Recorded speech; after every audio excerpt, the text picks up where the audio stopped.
Rendahnya moralitas birokrasi seringkali berbanding lurus dengan meningkatnya praktik korupsi.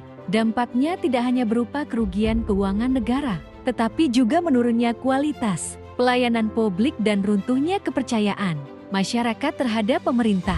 Padahal, kepercayaan publik merupakan modal utama bagi keberlangsungan pemerintahan yang demokratis. Moralitas memiliki cakupan yang lebih luas dibandingkan etika. Etika umumnya berkaitan dengan seperangkat aturan mengenai benar dan salah, sedangkan moralitas mencakup nilai, sikap batin, dan orientasi perilaku aparatur negara dalam menjalankan tugasnya. Moralitas birokrasi meliputi integritas, kejujuran, tanggung jawab, empati terhadap masyarakat, serta kesadaran akan dampak kebijakan publik. Aparatur negara tidak cukup hanya patuh pada prosedur dan peraturan formal, tetapi juga harus mempertimbangkan nilai keadilan dan kemanusiaan. Birokrasi yang bermoral tercermin dari aparatur yang melayani masyarakat secara jujur, adil, efisien, dan dapat dipertanggungjawabkan. Dengan moralitas yang kuat, birokrasi mampu menjalankan fungsinya sebagai pelayan publik, bukan sebagai alat kekuasaan. Dalam praktiknya, aparatur birokrasi sering dihadapkan pada dilema moral.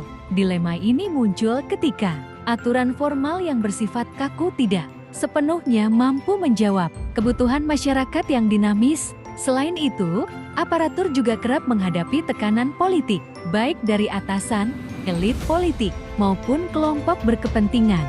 Tekanan ini dapat mempengaruhi independensi dan objektivitas dalam pengambilan keputusan. Dalam situasi seperti ini, birokrasi bermoral dituntut untuk mampu memilih tindakan yang tidak hanya benar secara hukum, tetapi juga benar secara moral. Keputusan tersebut harus berpihak pada kepentingan publik, meskipun seringkali mengandung risiko dan konsekuensi pribadi bagi aparatur yang bersangkutan. Birokrasi di banyak negara berkembang tidak dapat dilepaskan dari warisan sistem administrasi kolonial. Sistem ini pada dasarnya dirancang untuk mengontrol wilayah dan melayani kepentingan penguasa kolonial, bukan untuk melayani masyarakat. Ciri utama birokrasi kolonial adalah sentralisasi kekuasaan, struktur hierarkis yang kaku, serta sifat otoriter dan elitis. Setelah kemerdekaan, banyak negara gagal melakukan reformasi birokrasi secara menyeluruh. Akibatnya, pola pikir dan budaya birokrasi kolonial masih bertahan hingga saat ini, seperti orientasi pada kekuasaan, jarak antara aparatur dan masyarakat, serta rendahnya sensitivitas Moralitas terhadap birokrasi kebutuhan meliputi publik. integritas, Pasca kemerdekaan, kejujuran, tanggung terjadi jawab, pergeseran empati kekuasaan terhadap dari masyarakat. birokrat profesional ke aktor politik. Dalam banyak kasus, politisi memiliki pengaruh besar dalam pengisian jabatan birokrasi dan pengambilan keputusan administratif. Politisasi birokrasi melemahkan prinsip profesionalisme, netralitas, dan sistem merit. Jabatan birokrasi sering dijadikan alat balas jasa politik, bukan berdasarkan kompetensi. Kondisi ini membuka ruang luas bagi praktik korupsi, kolusi, dan nepotisme, serta menurunkan kualitas pelayanan publik dan kepercayaan masyarakat terhadap pemerintah. Korupsi birokrasi merupakan fenomena sistemik yang disebabkan oleh berbagai faktor.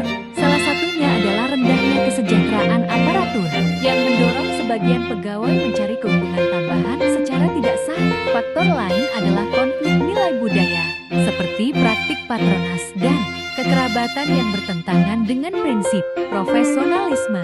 Selain itu, besarnya kewenangan negara dalam mengatur sumber daya ekonomi menciptakan peluang penyalahgunaan kekuasaan. Lemahnya sistem pengawasan dan penegakan hukum semakin memperkuat praktik korupsi, karena pelaku merasa memiliki ruang aman untuk melanggar aturan. Korupsi politik memiliki dampak yang sangat luas.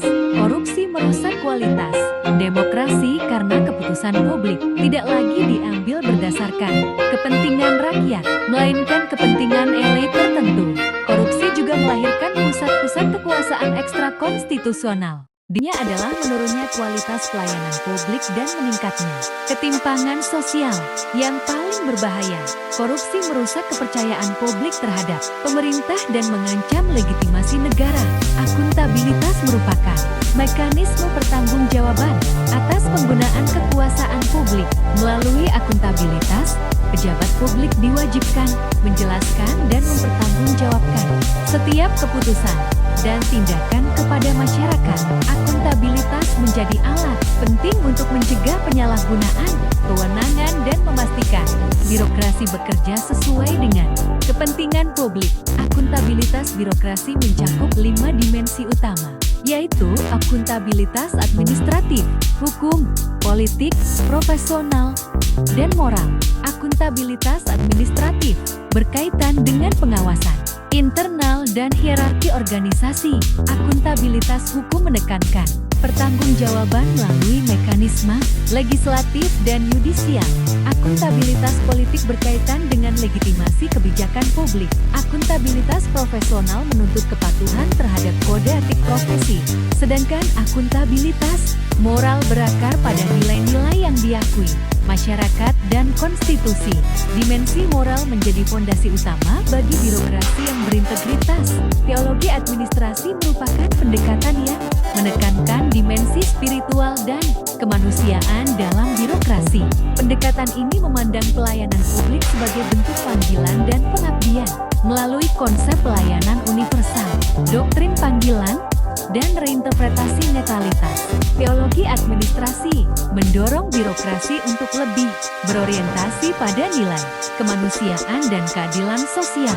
Birokrasi bermoral menghadapi berbagai tantangan, seperti skeptisisme publik terhadap pemerintah dan tuntutan keadilan sosial yang semakin tinggi. Untuk menjawab tantangan tersebut, birokrasi tidak cukup hanya menghindari kesalahan, tetapi harus aktif memperjuangkan keadilan dan kepentingan publik. Studi kasus korupsi Wisma Atlet memberikan gambaran nyata tentang praktik patronas dan perburuan rente dalam birokrasi dan politik. Kasus ini menunjukkan bahwa korupsi tidak berdiri sendiri, melainkan menjadi bagian dari sistem politik dan ekonomi.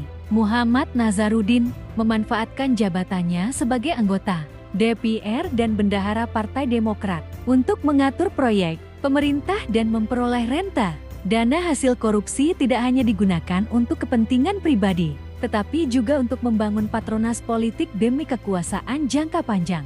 Teori patronas politik menjelaskan praktik distribusi sumber dana negara untuk mempertahankan dukungan politik. Dalam kasus Wisma Atlet, patronas digunakan sebagai strategi membangun jaringan kekuasaan di internal partai. Perburuan renta merupakan upaya memperoleh keuntungan melalui manipulasi kebijakan publik, bukan melalui produktivitas. Kasus Wisma Atlet menunjukkan bahwa tender proyek telah direkayasa sejak tahap perencanaan anggaran. Dalam teori prinsipal agent, rakyat sebagai prinsipal mempercayakan pengelolaan sumber dana negara kepada pejabat publik sebagai agen. Namun, dalam kasus ini, agen menyalahgunakan kepercayaan tersebut demi kepentingan pribadi dan politik. Pemberantasan korupsi memerlukan pendidikan etika, penegakan kode etik, transparansi, digitalisasi, dan pengawasan independen. Pelibatan masyarakat juga menjadi kunci dalam membangun akuntabilitas birokrasi. Pelayanan publik merupakan salah satu pilar utama dalam penyelenggaraan pemerintahan. Kualitas pelayanan publik mencerminkan sejauh mana negara hadir dalam memenuhi kebutuhan dan hak-hak masyarakat. Seiring dengan perkembangan zaman, pelayanan publik dihadapkan pada berbagai tantangan yang semakin kompleks, baik dari sisi sosial, teknologi, maupun tuntutan masyarakat yang terus meningkat. Perubahan lingkungan strategis global turut memengaruhi cara pemerintah dalam memberikan pelayanan. Globalisasi, kemajuan teknologi informasi, serta keterbukaan informasi publik mendorong masyarakat menjadi lebih kritis dan sadar akan hak-haknya. Masyarakat tidak lagi memandang pelayanan publik sebagai bentuk belas kasihan dari pemerintah, melainkan sebagai hak yang harus dipenuhi secara adil, transparan, dan profesional. Dalam konteks tersebut, paradigma pelayanan publik mengalami pergeseran yang signifikan. Pelayanan tidak lagi berorientasi pada kepentingan birokrasi, tetapi harus berfokus pada kebutuhan masyarakat. Pemerintah dituntut untuk mengubah pola pikir dari dilayani menjadi melayani. Aparatur negara harus mampu menempatkan diri sebagai pelayan masyarakat yang responsif, empatik, dan bertanggung jawab. Salah satu tantangan utama dalam pelayanan publik di masa depan adalah meningkatnya ekspektasi masyarakat terhadap kualitas layanan. Masyarakat menginginkan pelayanan yang cepat, mudah diakses, tidak berbelit-belit, serta bebas dari praktik penyalahgunaan wewenang. Kondisi ini menuntut aparatur pemerintah untuk bekerja secara lebih profesional dan berintegritas dalam menjalankan tugasnya. Selain itu, pelayanan publik juga harus mampu menjangkau seluruh lapisan masyarakat tanpa diskriminasi. Prinsip keadilan dan pemerataan menjadi hal yang sangat penting, terutama dalam memberikan layanan dasar seperti pendidikan, kesehatan, dan administrasi kependudukan.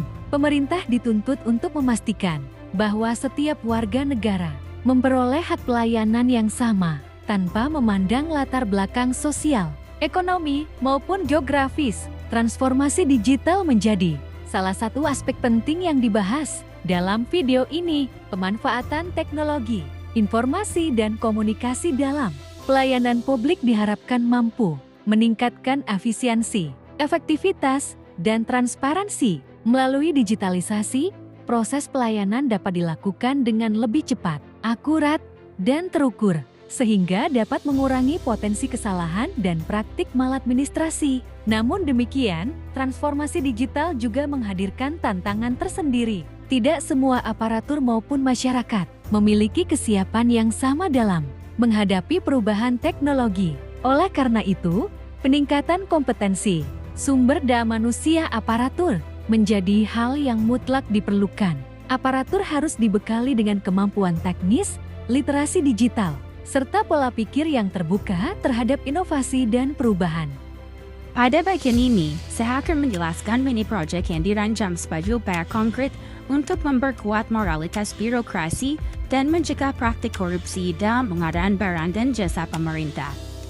Mini project ini berfokus pada optimalisasi transparansi dan akuntabilitas dalam proses pengadaan publik, karena sektor pengadaan merupakan salah satu titik paling rawan terjadinya korupsi, kolusi, dan praktik patronase. Pengadaan publik melibatkan anggaran yang besar, banyak aktor, serta proses administratif yang kompleks, sehingga membutuhkan pengawasan yang ketat dan sistem yang terbuka. Tujuan utama dari program ini adalah untuk meningkatkan transparansi, akuntabilitas, dan integritas dalam setiap tahapan pengadaan, mulai dari perencanaan anggaran, proses tender, hingga pelaksanaan dan evaluasi proyek. Dengan transparansi yang lebih baik, peluang manipulasi dan penyalahgunaan kewenangan diharapkan dapat ditekan secara signifikan. Sasaran dari mini project ini mencakup pemerintah pusat dan daerah, pejabat pengadaan, dan pengelola proyek, serta masyarakat sipil dan sektor swasta sebagai mitra pengawasan. Pelibatan berbagai pihak ini penting untuk memastikan bahwa pengadaan publik tidak hanya diawasi secara internal, tetapi juga mendapat kontrol sosial dari masyarakat. Adapun output yang diharapkan dari program ini antara lain adalah menurunnya praktik korupsi dan patronase dalam pengadaan publik, terbangunnya budaya birokrasi yang berintegritas dan berorientasi pada pelayanan, serta meningkatnya kepercayaan publik terhadap proses pengadaan dan pemerintah secara keseluruhan. Dengan demikian, mini project ini diharapkan dapat menjadi langkah awal menuju sistem pengadaan publik yang bersih, transparan, dan akuntabel. Sebagai penutup, refleksi dari pembahasan ini menunjukkan bahwa pemberantasan korupsi tidak cukup hanya dilakukan melalui reformasi aturan dan sistem, tetapi juga membutuhkan penguatan moralitas individu dan budaya birokrasi secara menyeluruh. Birokrasi yang bermoral bukan hanya birokrasi yang taat pada hukum, tetapi juga birokrasi yang memiliki yang namanya integritas, empati, dan komitmen kuat untuk melayani kepentingan publik. Aparatur negara harus menyadari bahwa setiap kewenangan yang dimiliki merupakan amanah yang harus dipertanggungjawabkan tidak hanya secara administratif dan hukum, tetapi juga secara moral kepada masyarakat. Korupsi dalam berbagai bentuknya telah terbukti merusak kepercayaan publik, memperlemah demokrasi, dan menghambat terwujudnya keadilan sosial. Oleh karena itu, membangun birokrasi yang bebas dari korupsi merupakan tanggung jawab bersama antara pemerintah, aparatur negara, dan masyarakat. Harapannya, melalui penguatan moralitas birokrasi, peningkatan akuntabilitas, serta partisipasi aktif masyarakat, dapat terwujud pemerintahan yang adil, berintegritas, dan dipercaya publik. Pemerintahan yang tidak hanya efektif secara administratif, tetapi juga berkeadaban dan berorientasi pada kesejahteraan rakyat. Dengan demikian, moralitas birokrasi bukan hanya sekedar konsep normatif, melainkan fondasi utama dalam membangun negara yang demokratis, bersih, dan berkelanjutan.